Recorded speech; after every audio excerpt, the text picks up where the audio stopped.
What Tim Cook just said about Minneapolis could change everything we thought we knew about Silicon Valley's relationship with Trump and the timing of his statement. It's what makes this story absolutely explosive. The Apple chief executive issued a memo to employees saying he's heartbroken by events in Minneapolis and has personally spoken with President Trump about the situation. But here's the twist nobody's talking about. Cook made these comments just days after attending a private White House screening of the Melania documentary, an event that happened mere hours after federal agents shot and killed Alex Pretti, a 37-year-old intensive care nurse who was simply trying to help protesters in Minneapolis. The optics couldn't be worse, and the backlash is already reaching fever pitch across social media and among Apple shareholders. Let me paint you the full picture of what's really happening here, because the mainstream media is only giving you fragments of a much bigger and more troubling story. Tim Cook sent an internal memo to Apple employees on Tuesday saying he's heartbroken by the events in Minneapolis and calling for de-escalation. According to reports from Bloomberg, Cook wrote that he had a good conversation with President Trump this week where he shared his views, and he appreciates the president's openness to engaging on issues that matter to everyone. That sounds reasonable enough on the surface, right? A corporate leader expressing concern about violence and engaging with the president. But when you understand the context and timeline of what actually happened, the whole situation becomes far more complicated and frankly disturbing. Let's rewind to Saturday, January 24th. That morning, Alex Pretti, a registered nurse working in the intensive care unit at the Minneapolis Veterans Affairs healthcare system, was out on the streets of Minneapolis observing federal immigration enforcement operations. This wasn't some random person. Pretti was a healthcare worker who had dedicated his career to serving American veterans. He was 37 years old, had no criminal record, and was a legal gun owner with a valid permit.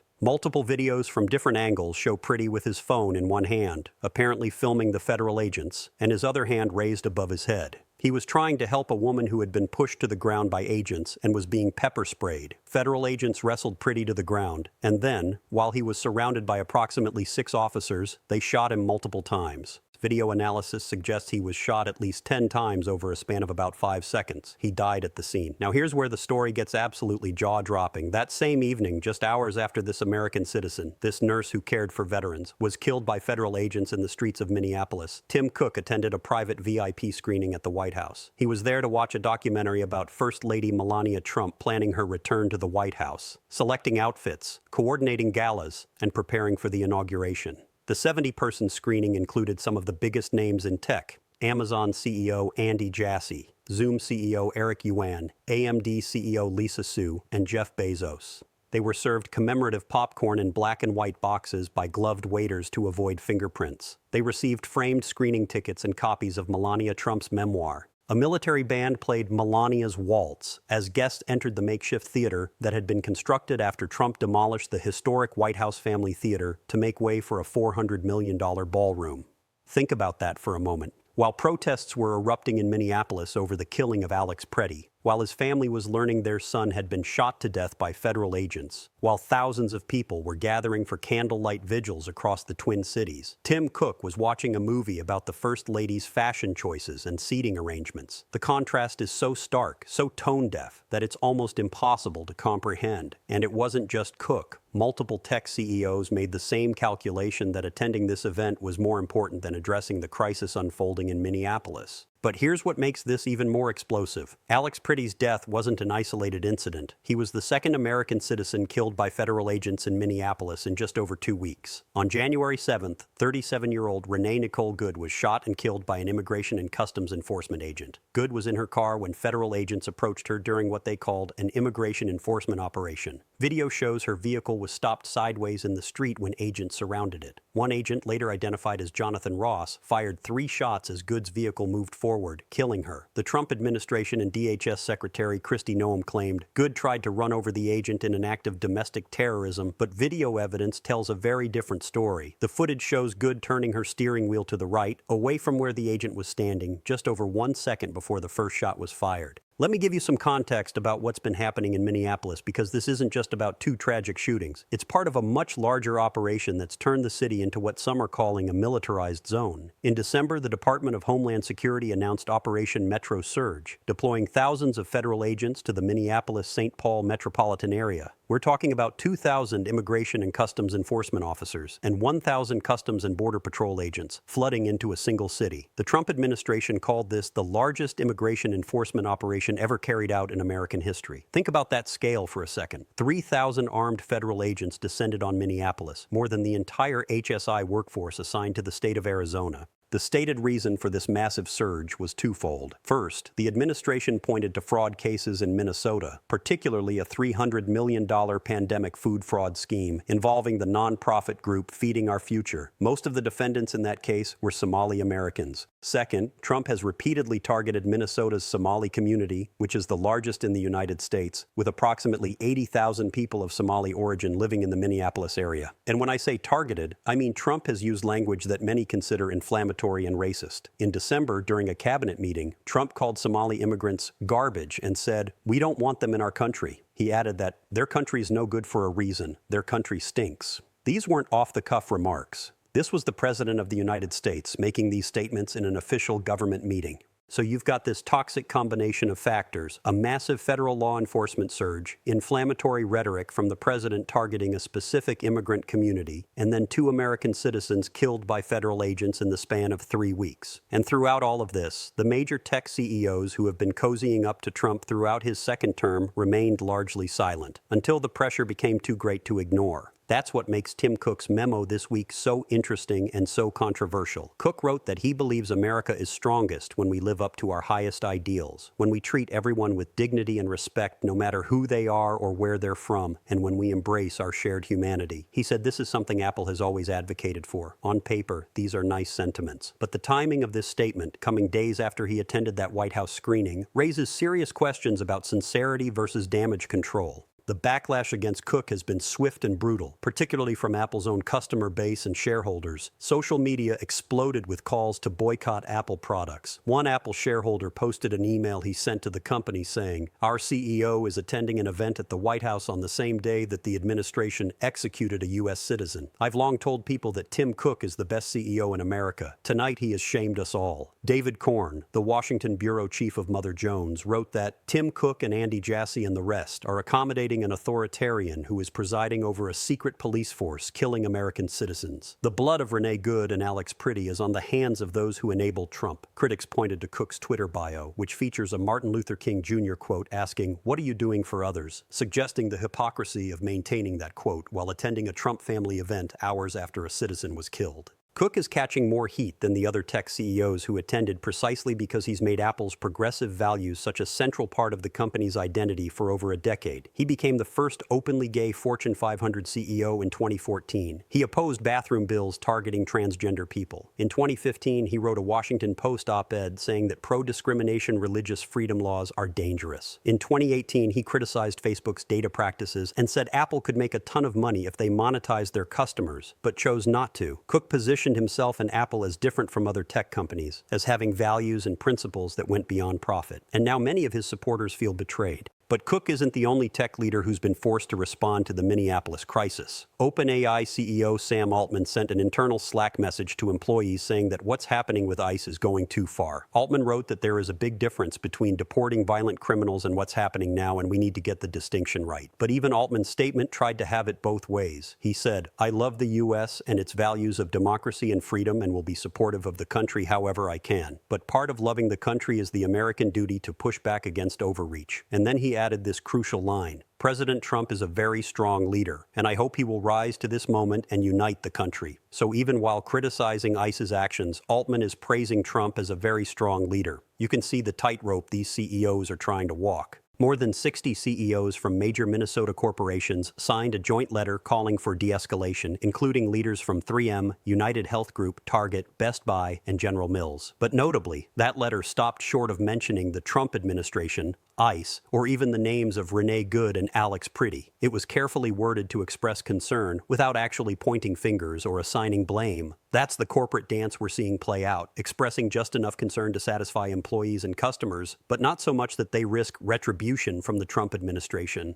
And that fear of retribution is very real. Trump has shown repeatedly that he's willing to use the power of the federal government to punish companies and individuals who criticize him. He's threatened tariffs, regulatory action, and government contracts as leverage. For Apple specifically, the stakes are enormous. The company relies heavily on manufacturing in China, and Trump has repeatedly threatened to impose massive tariffs on Chinese imports. Apple also has significant government contracts through various agencies. Cook knows that one angry tweet from Trump could potentially cost Apple billions of dollars. So when Cook says he had a good conversation with Trump, what he's really saying is that he's trying to maintain a relationship that protects Apple's bottom line, even if it means attending events that look horrifically tone-deaf. Let's talk about what actually happened to Alex Pretti, because the details matter and they paint a very different picture than what federal officials initially claimed. According to DHS Secretary Kristi Noem, Pretti brandished a gun at officers and attacked them, making the use of force justified. But multiple videos from different angles, verified by Reuters, the BBC, the Wall Street Journal, and the Associated Press, tell a completely different story. The footage shows Pretti with his phone in one hand and his other hand raised above his head. He was trying to shield a woman who was being pepper sprayed. Federal agents pepper sprayed Pretti and wrestled him to the ground. Video appears to show an agent removing Pretti's gun and moving away from him roughly 1.5 seconds before the shooting began. In other words, by the time they shot him, Pretti was on the ground, surrounded by at least 6 federal agents, and his weapon had already been taken from him. Minneapolis Police Chief Brian O'Hara confirmed that Pretti was a legal gun owner with no criminal record. Minnesota law permits open carrying of a handgun with a valid permit, which Pretti had. His colleagues at the VA hospital where he worked described him as compassionate, dedicated, and always willing to help others. Dr. Dimitri Draconia, who worked with Pretti, told reporters it was galling and enraging to hear how federal officials were portraying Pretti. He said, "This is a guy who within minutes puts people at ease with his humor, smiling, quick with a joke. He was someone who always said, 'What can I do to help with this?'" Pretti's parents released a statement calling the lies told about their son by the administration sickening and reprehensible. The pattern here is clear. Federal agents shoot someone, then immediately release a narrative claiming the person attacked them or posed a threat, and that narrative gets amplified by administration officials before the facts are known. With Renee Good, they claimed she weaponized her vehicle and tried to run over an agent. With Alex Pretti, they claimed he brandished a gun and attacked officers. In both cases, video evidence contradicts those claims. But the initial narrative is already out there, shaping public perception and potentially justifying the actions in the minds of Trump supporters. Over 450 employees from major tech companies including Google, Meta, Salesforce, and OpenAI signed a letter on Saturday urging their executives to pressure the White House to withdraw ICE from U.S. cities, cancel all contracts with ICE, and speak out publicly against ICE's violence. This internal pressure from employees is what's forcing CEOs like Cook and Altman to say something, anything, about what's happening in Minneapolis. Without that pressure from below, it's quite possible these executives would have remained silent, content to maintain their relationships with the Trump administration and protect their company's interests. The Melania documentary itself adds another layer to this story. The film was directed by Brett Ratner, whose career has been in limbo since 2017 when 6 women accused him of sexual assault. Warner Brothers cut ties with him and he largely disappeared from Hollywood. This documentary represents his comeback, and it's being bankrolled by Amazon to the tune of $40 million for the rights, plus an additional $35 million for marketing. Jeff Bezos, Amazon's founder and executive chairman, had dinner with Trump at Mar-a-Lago before Amazon announced the deal. Amazon also donated $1 million to Trump's inaugural fund. So you've got this entire ecosystem of corporate America bending the knee to Trump, finding ways to curry favor and protect their business interests, even if it means rehabilitating the career of a disgraced director or attending events while American citizens are being killed in the streets. Industry tracking suggests the Melania documentary is going to bomb at the box office. Advanced ticket sales have been described as soft, with only a handful of seats booked in major cities. Box Office Pro projects a $1 to $2 million opening weekend, despite the film opening in 1,400 theaters nationwide. So Amazon is likely going to lose tens of millions of dollars on this deal. But that's not really the point, is it? The point is buying access, buying favor, buying protection from an administration that has shown it's willing to use government power to punish enemies and reward friends. Minnesota Governor Tim Walz has been vocal in his criticism of Operation Metro Surge, calling it a war that's being waged against Minnesota. He said, "You're seeing that we have a ridiculous surge of apparently 2,000 people not coordinating with us that are for a show of cameras." Minnesota Attorney General Keith Ellison, along with the cities of Minneapolis and St. Paul, filed a federal lawsuit against DHS asking the court to end the surge and declare it unconstitutional. They're alleging violations of the First and 10th Amendments as well as the Constitution Constitution's equal sovereignty principle. The lawsuit claims that DHS agents have essentially commandeered police resources in Minnesota by forcing state and local law enforcement to clean up the chaos that federal agents have caused. Judge Catherine Menendez heard arguments on Monday for a temporary restraining order to pause Operation Metro Surge. During the hearing, the judge ordered the Trump administration to respond to the state's argument that the operation was created to punish Minnesota for its immigration sanctuary laws. But the judge also questioned whether a court injunction would be practical or enforceable, and she expressed concern about stepping into what she called a very difficult separation of powers problem. That tells you how unprecedented this situation is, a state suing the federal government to stop what it claims is an unconstitutional invasion of armed federal agents. After the pressure became overwhelming following Pretti's death, Trump announced that border czar Tom Homan would be taking over operations in Minnesota. Gregory Bovino, the Border Patrol commander who had been leading operations in Minneapolis and who defended his officers by claiming without evidence that Pretti intended to massacre law enforcement, was stripped of his title and sent back to California. The White House appeared to be trying to create some distance from the most inflammatory rhetoric while still defending the overall operation.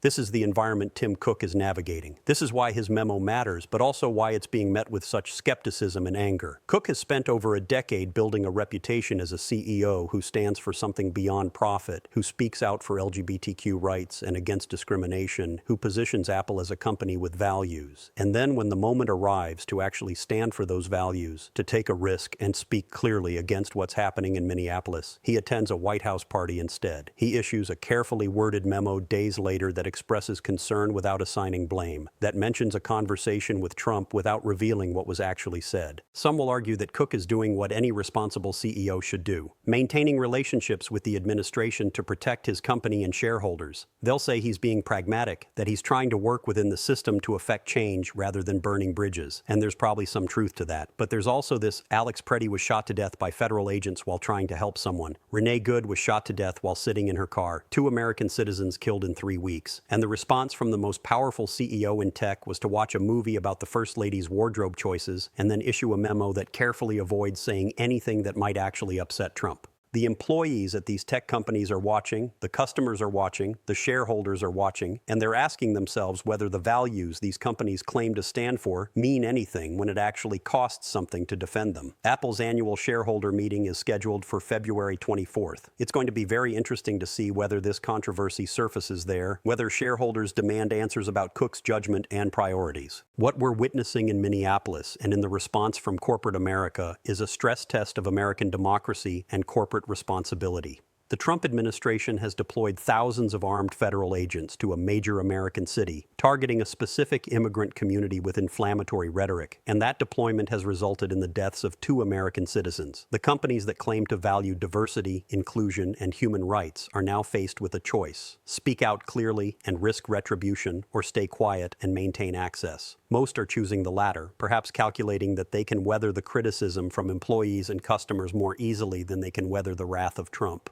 Tim Cook's statement that he's heartbroken and had a good conversation with Trump is the corporate equivalent of thoughts and prayers. It acknowledges something happened without committing to doing anything about it. It expresses concern without accepting responsibility or demanding accountability. It's calibrated to the millimeter to say just enough to quiet internal critics without saying so much that it provokes Trump. That's not leadership. That's self-preservation dressed up as engagement. The question now is whether this backlash will amount to anything or whether it will fade away like so many other controversies in our current era. Will Apple customers actually switch to Android? Will shareholders actually hold Cook accountable at the annual meeting? Will employees at these tech companies organize and demand their executives do more than issue carefully worded memos? History suggests that outrage is cheap and abundant, but sustained action that produces real consequences is rare. Companies know this. They know they can weather a few days of bad press and angry tweets, especially if they can get through it without alienating the Trump administration. But maybe this time is different. Maybe the image of Tim Cook watching a movie about Melania Trump's fashion choices while Alex Pretti bled out in the streets of Minneapolis is too stark, too visceral, too impossible to unsee.